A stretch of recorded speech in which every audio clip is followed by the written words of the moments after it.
Hi, welcome to another edition of Studio 411. I'm your host, Larry Dasilva, and as I always say, we have a terrific show for you, and I know you'll enjoy this. We have a young woman who is joining us today, who I'm going to read a quote here. Julie Genovese is an inspiration and a teacher for those who want to heal, who can't be cured. So pain, hate, and fear lead us to faith, hope, and love. And that's from a quote from Bernie Siegel, medical professional, author of Faith, Healing, and Hope, Love, Magic, and Mud Pies. The book is Nothing Short of Joy.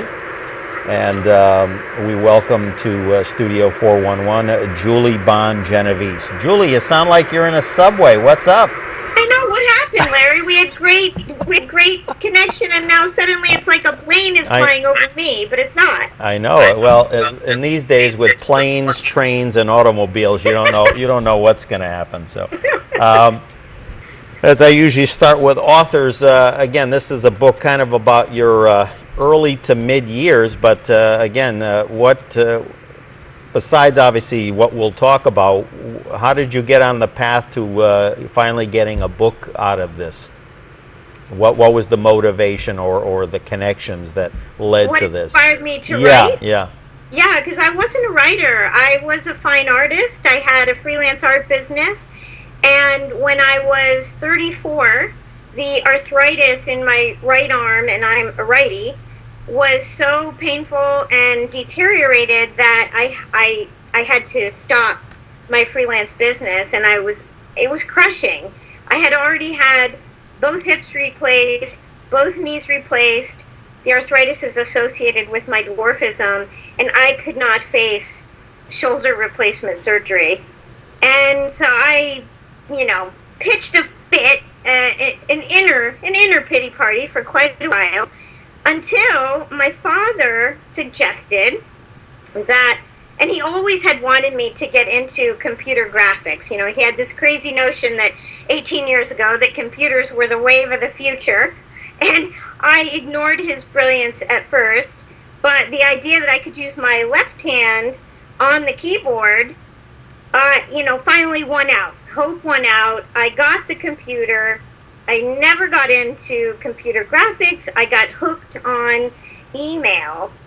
And the email was what, it just broke my silence. I had been in denial for many years about my own anger and my fear and sadness. And as I wrote to my friends and family who were online at the time, I started to realize I was getting this momentum and this strength because I was getting it out. I was finally expressing all of my that angst that had been with me since I was a child that I didn't want to admit to. I just wanted to, put a brave face on and look strong and keep the armor up so no one could hurt me. And when I started to write and share it, and other people responded and said, I feel that way too. And I started to see, wow, this story I've been carrying, it's a belief system, it's BS, was that I was alone. And that I was just so different and so freaky that no one would understand me. And then here I found, by communicating and finally opening up my heart and my ideas, that other people felt very much the same way. And I had this universal story. And the writing was, it stepped in where my art stepped out. It was healing. My shoulder started to feel better. I still have not had replacement surgery because the creative flow, the creative life can be very healing in itself. And the writing just lit me up. And I started to write, initially for the therapy of it, for the catharsis of it. But after a while, I realized, no, wait, this story can help. It can help other people. That gave me more motivation. That was like giving purpose to the pain I'd been through. And I wanted to share it. And I wanted to keep getting it out of me so that I could heal and I could make peace with my past. And that's what it's done. So I thought I'm going to go all the way with it and start looking for an agent, and then I found a publisher, and off I went, and it really changed me first, but then I think when we change ourselves, other things start to fall in line, and life starts to move in different ways, and it's definitely been scary at times. It's been intimidating, but overall, I feel like this was where I was meant to go. There you go. Julie Bond Genovese. We're getting a little bit of echo, but we'll work our way through it. The book is Nothing Short of Joy. Julie's website, nothingshortofjoy.com. I just wanted to mention, correct me if I got the month wrong, but in March of 2015, your dad passed away, and we send our condolences to, of course, you and your family. Thank you. Your dedication of the book, when it came out a couple of years ago, was to your mom and dad, whose unflappable love, support, and kindness has never waned. This book is dedicated to you with deepest appreciation and all my love. And again, Julie Hobbs, born with dwarfism and degenerative arthritis, one of 6 kids in the family, and the youngest. Now, you and your younger brother are twins, correct? No, it's funny you say that, because I hated that people thought we were twins growing up. I didn't want to look like my brother, but we both have the same type of dwarfism. It's called spondyloepiphyseal dysplasia congenita. And I'm glad she said that, because I was trying to practice that. You don't want to try that one. That's taken me a long time to be able to get that out, and it's actually got the same amount of syllables as supercalifragilisticexpialidocious. Can you believe that?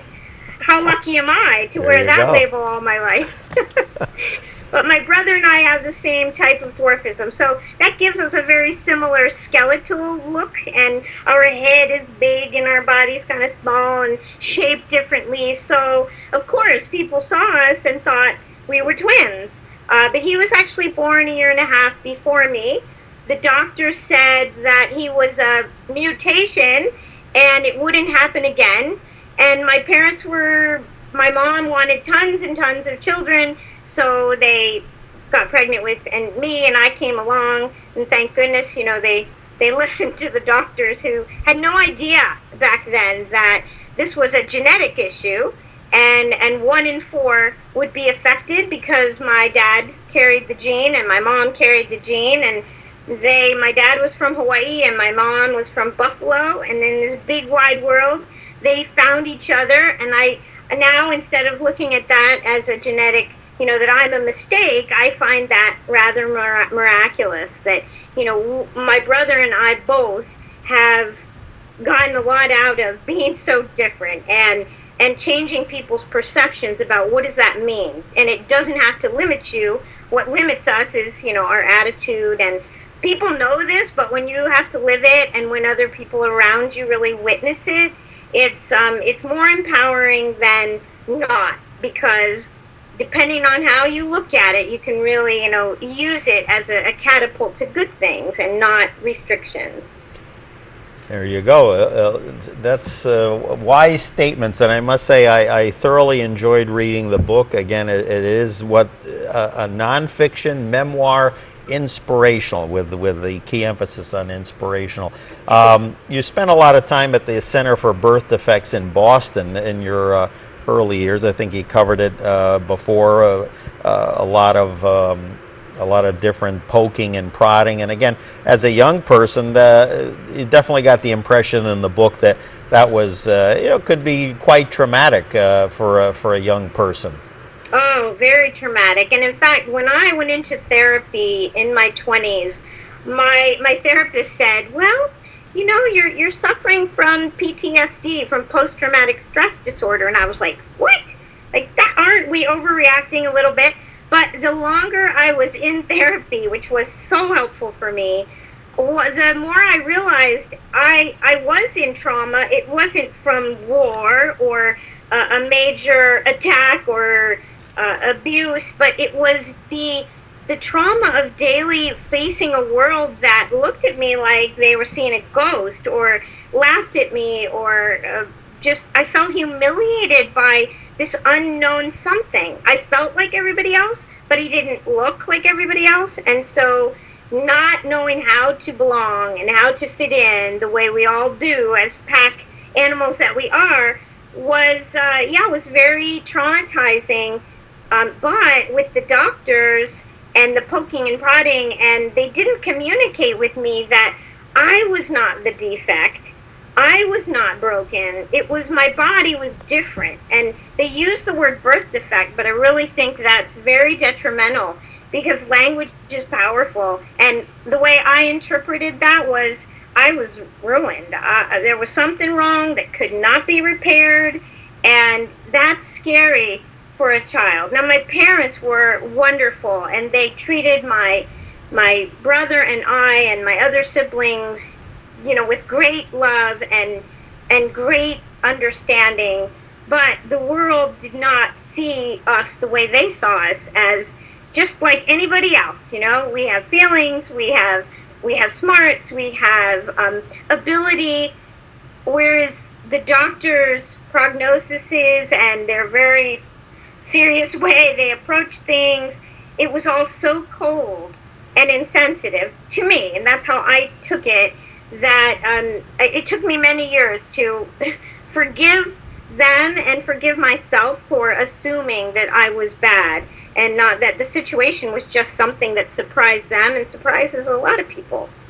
You talk in the book about how your siblings are pretty tight knit. Just to give the viewer a sense. Again, you're the youngest of six. So quickly talk us through. You have older brothers, sisters. What's the? Yeah, my oldest sister is 10 years older than I am. Then I have a brother 9 years older, another brother 8 years older, a sister 4 years older, and my other brother a year and a half older. Okay, and you and Ethan, correct? You're next in line, younger or older than you by a year and a half. Again, yeah. The two of you then had the whatever we call it, the mutation as the doctors, which that word is harmful in itself. I mean, it's like, wow. What were they thinking? Yeah, exactly. We're here with author, blogger, and media wizard here. I'll show you one of her lovely bookmarks that she sent along with me. Julie Bond Genovese, nothingshortofjoy.com. But again, we were talking about your siblings, pretty tight knit. Again, you talked a little about your brother Ethan, 2 years older. The youngest of the six. Again, tell us a little bit about how he's progressed. I understand now he's moved along very nicely with his life. Correct? Yes. Well, we were close as kids, but not close in the way you'd expect. We did not talk about our differences. We didn't talk about our dwarfism. We rarely even talked about the adversity that we were facing. And I guess that was a reflection of my parents, because they also didn't bring it up very much. They felt that if they brought it up, they would be stigmatizing us somehow. Back then, the advice was, just sort of go along as if everything is normal, and that there's a beauty in that. I understand they saw us the way they saw all of their children. They loved us, but because of our culture is so image driven, we needed more communication. I did. My brother, not as much, or that's what he says. I needed the understanding. How do I talk about this? When someone comes at me and has questions, I just didn't have the ability. And I say now, I went many years with a lot of secrecy, a lot of hidden, clamping down, fending people off with anger instead of understanding and communicating with them. My brother, when we were younger, he was willing to, duke it out with anybody. He was 4 foot nothing, and he just wanted to take people down if they teased him or me. And I reacted the opposite way. I just wanted to dive under a table and hide, and I wanted to be, a people pleaser and a nice person. And he had this this verve and this strength. And I watched him, and I wanted to dodge what he was doing. And I think he watched me, and he wanted me to, stand up for yourself. So we both mellowed in that now I'm very communicative about what I go through, about my vulnerabilities, about where I feel I'm working on something or where I've overcome something. And my brother has put his dukes down, and he wants to be more at peace with his life as well. So he's married. He has 6 children, a huge family, and bustling all of them all the time. And he's a great dad. He's a tender person. I always knew that about him, but other people weren't so sure because he was very verbal, very outspoken, very opinionated. So I think, we've come more toward common ground over the years, even more so than when we were young, when we really didn't communicate about the deeper issues. Right. I think, in his case, and again, I'm no specialist in this by any means, but I think that, your life has risen to such new heights over these last 5 to 10 years that's why you're now, and you had it in you all the time, I'm sure, that you're the person you are today, and with the goals, still striving for goals, I'm sure. Whereas maybe he's, like I said, he's mellowed in his age because, again, he was kind of the scrapper back in the day, and then also I think society, I think society also maybe has allowed him to kind of mellow a little bit more again. And there's more pressure, I believe, at least in that point too, there's more pressure on men to not show their weakness or not show their vulnerability, and that was hard on him. Mm-hmm. That was really hard on him, because being a short male versus being a short female is a different deal because of how our world looks at that, and they want the male to be strong and tall and dashing, and I like that word, scrapper. He certainly was. Yeah. He still is. He's got a great sense of humor. He lights up the room when he talks and really engages. He's a teacher, so I think his students must just be mesmerized by him because we are unique looking, but our message, our life is a universal one, just like any other human on the planet. I'll get an email after this show airs, and I'll say, let's get he'll have the name Hobbs, so at first I'll be like, who is this? And say, calling me a scrapper, and I'll say, look out. My sister must have turned them on to me. So one thing I wanted to mention, I give you a lot of credit because high school years for a lot of people, I know myself, were horrendous years. Again, yeah. I can't speak for others. I can barely speak for myself. But I give you so much credit because when I read that you did theater in high school, I mean, wow. I mean, it was like, I was lucky I got involved in band. Otherwise, I would have been like more beyond invisible. But theater at least kind of gave you a little bit of balance, maybe an outlet to. Oh, yeah, it was wonderful. And I think I just loved the arts. My mom was involved in local theater. It was just fun to go see her and to see her really shine and enjoy taking on different characters and the stage. And a friend of mine, my best friend at the time, came running down the hall, I'll never forget it, and said, "Jewel, they're doing Sound of Music. Do you want to try out?" And I was like, "No." She said, but you love that movie. And I said, "Well, they don't, I won't get anything." And she said, "Oh, well, Mrs. Barron actually asked for you." And I thought, really? Ooh. She saw something special in me. And my friend Judy said, "She wants you to try out for the youngest." And I went, "Oh, like the 6-year-old?" So I was discouraged, but at the same time, something was pulling me on the inside going, do it, you love the stage. So I went to tryouts because Judy did, and we both got children. I was Gretel, the youngest, and Judy was Brigitte, the obnoxious one. And we just had the best time, and we ended up winning the best musical of Bucks. We went to Bucks County Playhouse in Pennsylvania, and So, we really had something together. I don't know. It was a special time. I felt like a star, for the first time in my life. And I was just playing a kid on stage.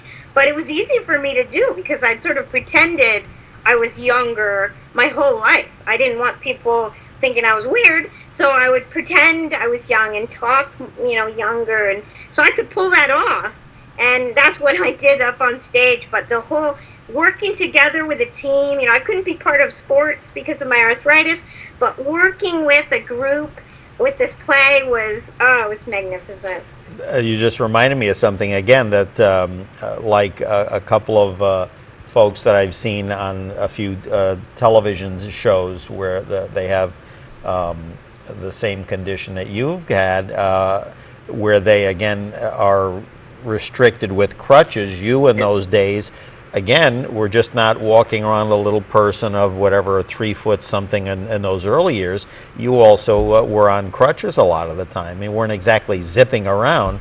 So no, but I managed then. I was only on crutches if I dislocated my knee, which happened. Yeah. But it wasn't regular. It just felt like the threat of it was always there, and that made me nervous physically about doing very much. But the play itself, I was fine, and we didn't have to, run up and down stairs or anything like that. So, yeah, I was good.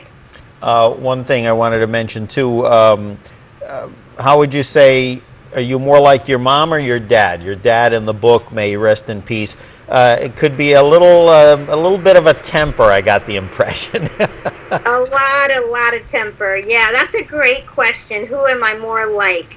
My father gave me a lot of strength and determination, and I'm sure he looking down on me now, he knows because I told him that in the years later. But growing up with him he was a scary guy at times. He was very much dictatorial, and if he lost his temper, it was scary. And in my book, I did not hold back on that because I know many people who have sort of suffered under one parent or the other who rules the roost in a very authoritarian way that is scary for children. It feels like a grip on your throat. You lose your own voice and your own character in your life initially because of the fear. And he did not feel he had control over that. He never understood it himself. He didn't talk about it. It was a great pain for him, I'm sure. But it created, I think, in all of us a sense of bouncing back. We know what that looks like, and compassion for. I've worked a lot on my own. The rage that I felt as a child came out in different ways, not as it would have with my brother or my dad, but I took out my anger on myself, as I think many women do. And I've made peace with that over time. It still can rear up, but whenever I find myself feeling that anger toward life or toward circumstances, I think about my dad and how much he regretted not being able to understand that under most anger is fear and it is hurt. And when we can express that and really get to the core of what it is, it's armor. It's like, no, don't mess with me. And instead, when we let all that down and we let people see who we really are, we are actually less vulnerable. But it's a hard thing to explain or convince someone unless you finally you've had it with that keeping people away and defending yourself or defending others, and you just want to live. I just want to live with an open heart, with greater understanding. And I think in my dad's later years, I more and more felt compassion for him instead of resentment, because he was who he was, and his strength, came through in the end. And unlike my mom in that she loved the arts. She loved singing and dance and the stage. And I love everything about that as well. And she's a really resilient, with my father passing away. They were together 62 years. I have watched her with such pride that she can take this new chapter in her life and be willing to find the silver lining, be willing to, she still line dances at age 84. She sings with a Sweet Adeline choir. I mean, she knows how to find the best in life, and I strive for that too. So my parents both gave me things I'm really proud of and things I struggle with. So I think I'm probably a good mix, 50-50. Absolutely. Julie Bond Genovese joining us here on this episode of Studio 411, the book Nothing Short of Joy. As we were just talking about, I think as you matured, you realized even common, again, I can't relate because I was an only child, but older siblings in your case, being the youngest, had anger issues, but also probably more so self-doubt, angst, whatever word you want to call. Do you think that's common even in the best of families? Not only yesteryear, but I think even more so today with all the stresses and strains there are. Oh, absolutely. It's completely human.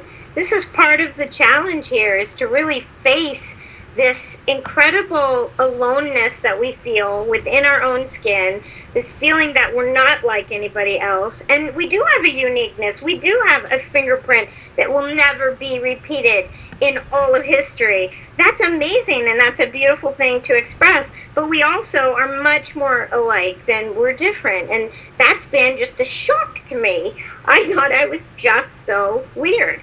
And then just discover that my friends and my family, and they all think they're freaky too. So it's that how ironic that our greatest commonality is that we don't quite know if we fit in, and we don't quite know if it's okay to feel what we feel.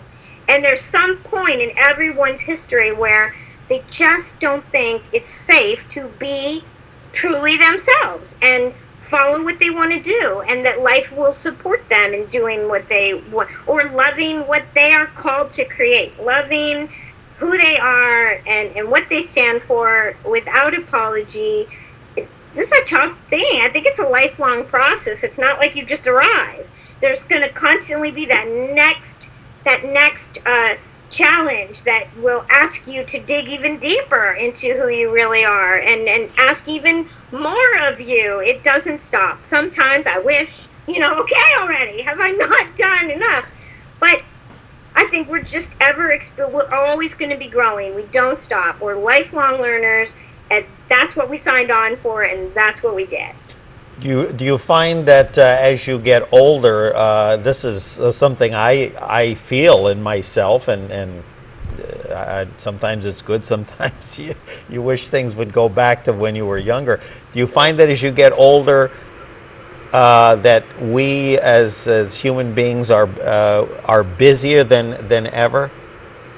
Or is that, I guess if you're self-motivated, but that's how I feel. I find that every year as I get older that I have more, either not bucket list, but more things I want to try to accomplish, more Right. things I want to try to do.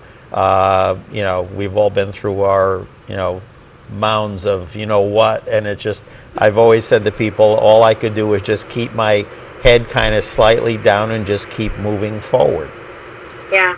Through Well, there's the good certainly and more bad. distractions in life, and they're more shiny objects, and I think focus is so important, because if we don't stay focused on the few things that we love and things we want to accomplish, there's going to be 100 that are going to call to us. And then we sort of dilute our passion by trying to answer to all of it. Or it's like you were saying earlier, trying to please everyone is absolutely impossible. And you can't even please every, thought or wish that comes into your head. So focus is really, it's another thing my dad really taught me. He had incredibly laser focus when he was working. And it did well by him, because it is so easy to, especially with a family. I have 2 boys that are 10 and 14, and there's just always stuff. There's always things. And if I don't make my true loves for whatever that is in that month or that time, if I don't keep that focus on them for myself, certainly no one else will, but also I'll feel a sense of, I don't know, that robotic sense or monotony if I don't really commit and intend to what I love and remember what I love too, instead of, oh gosh, I could do that, oh, and that over there, oh, it's too much. And I think every age has that, because we are these expanding, growth-seeking, freedom-seeking beings. It's never going to stop. I was reading Gift of the Sea recently, and that was written over 50 years ago, and you would have thought it was written today. She's talking about the advances in technology, and there's just more than anybody can possibly get done on their plate. And I thought, what is she talking about now? It was in the 50s. So we're always, if we don't stay focused and clear about our intentions, then of course we will be captured by all the newness, and even more so now. It's so easy to go, whoop, there's another shiny one right there. So there's power in focusing on what you love most and giving that your all, instead of giving 10 things a little bit. As you were talking, I'm reminded of an old Rick Nelson song called Garden Party, and there's a line near the end of the verse about something about trying to please everybody, and you got to please yourself. And that's what reminded me. And again, that was what, 40 years ago, and simple statements like that make a lot of sense. You spent during college. You spent some time in France. Again, knowing someone that did the same thing for about a year, that must have opened your vistas to new experiences. And how did you feel that was, especially dealing with the dwarfism? Again, did you feel isolated? Did you feel more accepted? What was the European feel like for you?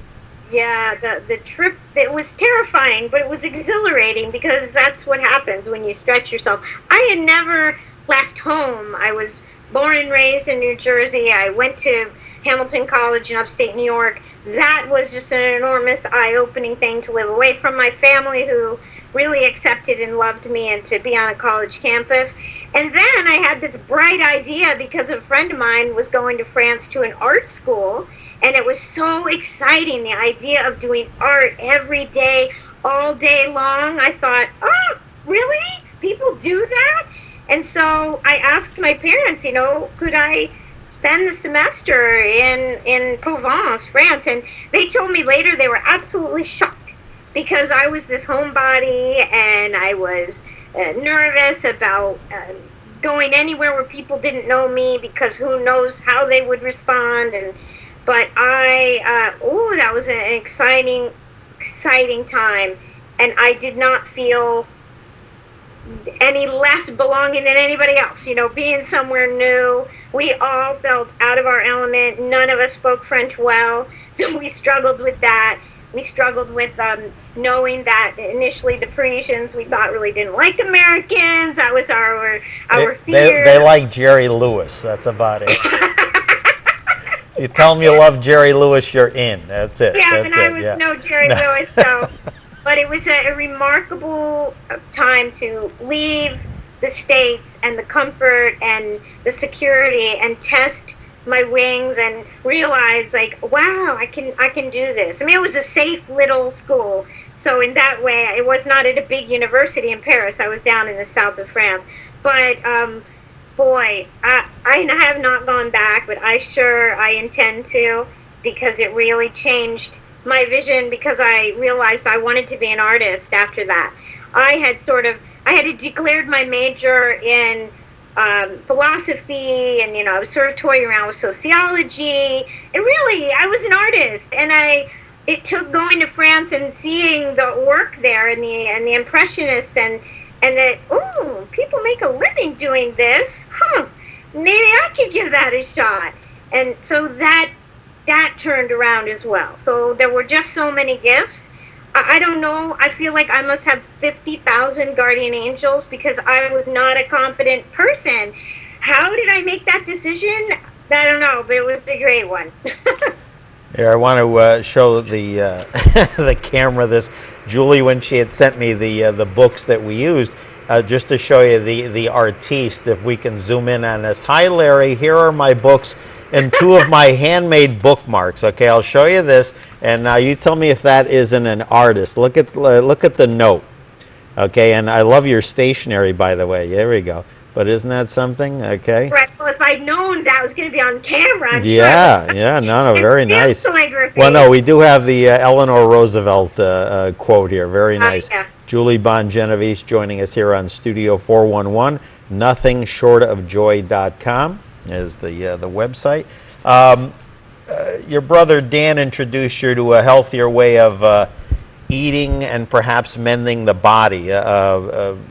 Did you find that is something that even today that you find helped you, and that is antibiotics is pretty strict diet. It's a real regimen, but it's the philosophy that really impacted me at the time. That health, we really have so much more power over our health with our own attitude, but as well as the food we feed ourselves and the ideas we feed ourselves.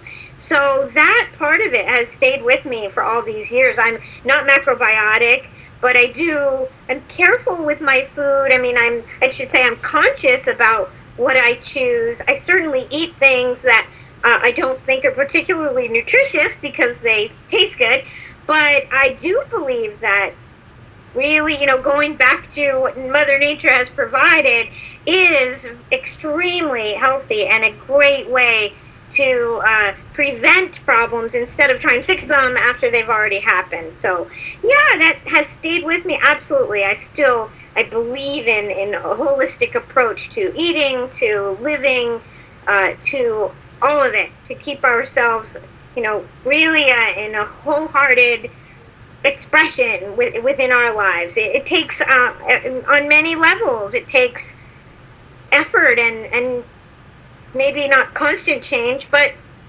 always reaching for a little bit better. There you go. You moved around, and we're not going to go into all the different places here and there, but obviously you spent a lot of time after college in Boston, and I got the impression that was quite a marvelous awakening for you. Oh, man. And the fact that I landed in Boston was pretty interesting. I believe now that life brings you back around to the places where you need to heal and you need to make peace, because Boston was where the Center for Birth Defects is. And I had so much unresolved issues around that that I had sort of buried and denied, and I think anything that we won't admit to just festers, and it's poison. So when I landed in Boston, I also found I was interested in macrobiotics, so I became interested in these philosophies that were saying, like, your joy is not dependent on your circumstances. Your joy is dependent on how you respond to your circumstances. And we all kind of know this, but it takes daily practice. Joy is a habit. It's not just something that happens to you because you have enough money, or you meet the right person, or you find the right career. No, it's choices every day, and every day something new. Especially being a parent, you have to keep choosing the high road. And Boston, I found this little spiritual self-help bookstore and read memoirs and stories about people who had been in tougher situations than me, and discovered that it really was their attitude that was going to make the difference. And that's when I started to read. I didn't even like reading in school because they made us do it. I started to I was ravenous reading all these stories and going, really? This is in my power to make a good life? My dwarfism isn't going to stop me? It didn't ruin me? And at the same time, recognizing here I am in Boston, where it all kind of came down, and it was all because of the way I interpreted how the doctors treated me, that I was wrong, instead of this is just a surprise. It's something different. Genetically, this is a miracle instead of a mistake. All those different ways, changing the way I looked at my life, was really starting to change my life. And that was an exciting awakening, and to look at adversity as instead of a punishment, instead of my dwarfism or my arthritis as a punishment. It's a catapult. It's a wake up call. It can kind of, shake off your masks and your pretenses and everything that's holding you back. The adversity can be the thing that finally, clocks you hard enough that you go, what? Oh, I have the power here. I can make different choices. I can decide that there's a silver lining in there somewhere, and I'm going to find it. There you go. Nothing short of joy. Julie Bond Genovese joining us for the hour here on Studio 411.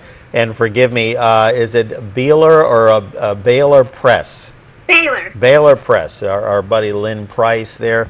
And again, we've dealt with Lynn, as I told you off camera before. So again, great stuff. And again, just love the book. Moving ahead in your early 30s, facial spasms. Continue with the arthritis, limited mobility in your hips and knees.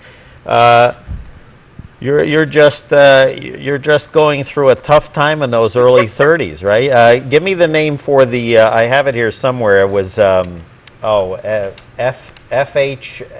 or HFS. Yeah, HFS and ACM. I had 2 issues with my skull and ended up with 2 brain surgeries. That was exciting. Hemifacial spasm. Hemifacial spasm. Yes. The cranial nerves in the back of your neck essentially are in a really tight space, and one of my nerves was being hit by actually 4 major arteries. So it caused my whole side of my face to just scrunch up and twitch, and twitch just sounds too small for what was happening. It was painful. It was the musculature of my skull, everything. So they went in, they cured that. It actually fixed that. They fixed the compression that was going on back there. And I like to say that was all in my head. And the doctors and I and the whole medical world, I felt like that surgery, those 2 surgeries, brought me to a place of peace with that, with my background, with realizing that surgery can be a lifeline. And I had seen everything to do with the medical world as evil and awful. And so I came to, common ground, and I loved my surgeon. I loved his approach and his attitude. And being in the hospital, it was tough. It's always a recovery, and rehabilitation isn't fun. But on the other hand, when you come out the other side and you start getting back into your life, it really does give you an appreciation for the little things. Being able to walk again on my own after my hip and knee surgeries, being able to have my face in my control again. This just really gives you great gratitude after the fact. In hindsight, it's amazing. Life is just amazing. Absolutely. In the remaining moments we have, again, I wish we could do a second hour. Should I ask Julie to stick around? Julie, can you stick around for another hour or no? You tell me. Well, I'm saying I'd never do this. Would you stick around for another hour if we do another? Because I got a lot of stuff to cover. Are you serious? Yeah, absolutely. Oh, okay. Sure. All right. Can we make that happen, Mr. Mike? All right. We'll finish this up, and then we'll do another hour with her. Is that Mr. Mike M-I-K-E or Mr. Mike M-I-C? K-E. Yeah. Like Mr. Mike. Yes. Yeah. You once wrote, "I release anger, fear, and judgment. I choose joy." Now, how old were you when you wrote that, or is that something kind of a mantra that you came up with? Yeah, I think that's an ongoing human one. I do not have the anger I had back then. It's not to say I don't get angry in life, and things happen, and I've had so much experience now where I see that there is meaning behind the mess, but that doesn't mean we don't all get shocked and knocked over by what happens. I can pick myself up a little quicker.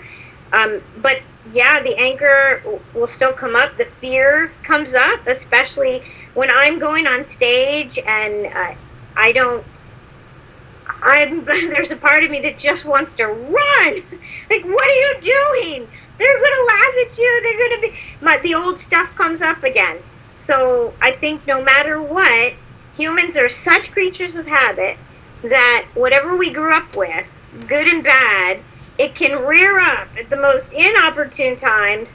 And so I have to calm those fears down before I go on stage, and to realize that I'm safe no matter what, even if people don't agree with me, even if people aren't interested, I'm still okay. And that's a lifelong lesson, I think, because the more I stretch, the more that I want to do, the more that I'm willing to try, then the more that stuff comes up that you got to look at and be willing to surrender that. Not like surrender like this way, but just like whatever. Well, I can do it. Whatever happens, I can face that. And if when we, whoever we are, if we take that attitude, it just makes life better, especially for the people around us who have to deal with our craziness. So I do it for myself, but it certainly rubs off on my family. Mr. Mike just sent me a telepathic message. We're going to have you back on another time, so we'll have you back on in I knew you were psychic. Yes. Oh, yeah. Psycho, as my wife would tell you. Yeah, there's a fine line there. I think we all are a little bit anyway.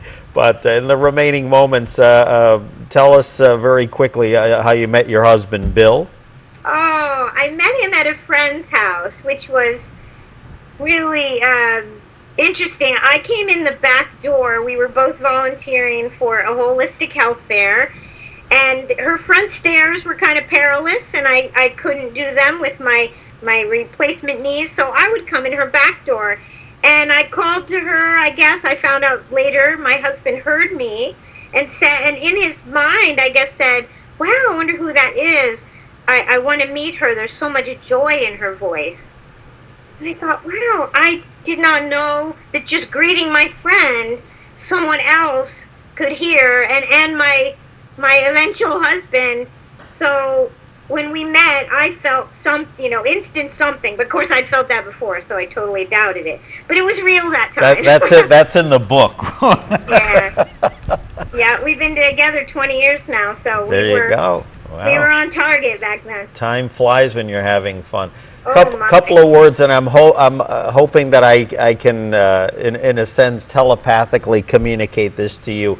Omens and angels. Any comments on either one? Omens and angels, because I got that impression from reading the book. We'll take omens first. Well, I think about angels a lot, because I felt over my lifetime I must have been guarded. I must have been watched over, because considering where I came from and the pity pot I was in for many years and the victimhood, and many people would have said that I had every right to be there and that I was born with a disadvantage. For whatever reason, probably the love of my parents and the grace of something greater, I have been safe in this world. And I think that is, we have guardian angels, and we each have one. We just have to listen more closely, and that involves loving ourselves better as best we can and loving the people around us. And so angels to me are just my way of always searching for that silver lining, always, looking on the bright side, even when things are looking dark, realizing that it's within my power to turn that around. So I believe in angels, and I believe in omens, in that I think we are being whispered to on a daily basis of what the best way to look at a situation or to look at ourselves. It's always there for us.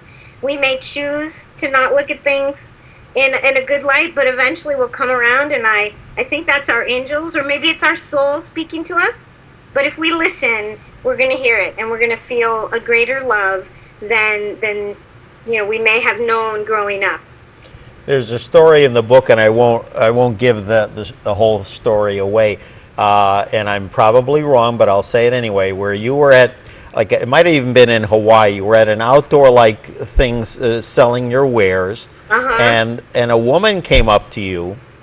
And then all of a sudden, talk to you, whatever, an elderly woman, and then later on, they were like, no, there was no elderly woman here, that was selling wares, whatever. But it was almost like a guardian angel. And then as I read the book later on, you know who that, I think that might have been, and you would know better than I, almost like your grandmother who you had spoken about in the book. Am I even like remotely right on that? Or? I know, right? And the weird thing was that an owl, my grandmother loved owls, and how often do you see an owl in your life? And on Oahu, I was driving down Highway 1, I think it was, and a snowy white owl nearly hit my windshield, and it was flying toward the airport. And I later spoke to a friend of mine who was all about angels and omens, and she said, which way was it flying? And I said, well, it was flying toward Honolulu, and in my mind I said toward the airport, and she said, well, you got to go in the direction of the bird. And I went, oh,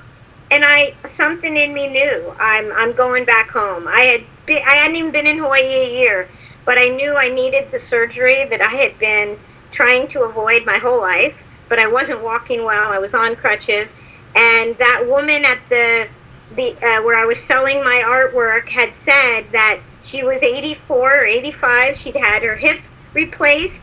She squatted down on the ground in a way I'd never been able to do my whole life. And I looked at her, and something in me, it just snapped in a good way. And I thought, I'm going to have my hips replaced. So, yeah, I don't know who she was, what happened. Was she real? Was she my angel? She spoke as if she was my grandmother who, and was in spirit. And I felt a new direction, a new lease on life. And sure enough, that's when I met my husband, when I moved back home. There you go. Julie Bond Genovese joining us for the hour here on Studio 411. Author, speaker, coach, artist, last but not least, mom. Nothing short of joy by Baylor Publications. She's Huffington Post blogger, Facebook, Twitter, LinkedIn. Oh my goodness, she's got artwork and clothing line, everything else going on.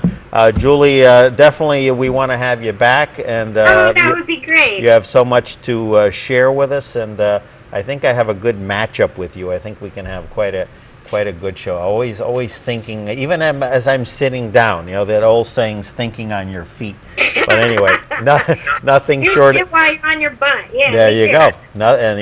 I need to do more of that. Nothing short of joy.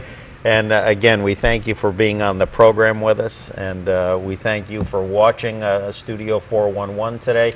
And again, Julie Bond Genovese, our guest, and we look forward to seeing you again next time on Studio 411. Have a great week.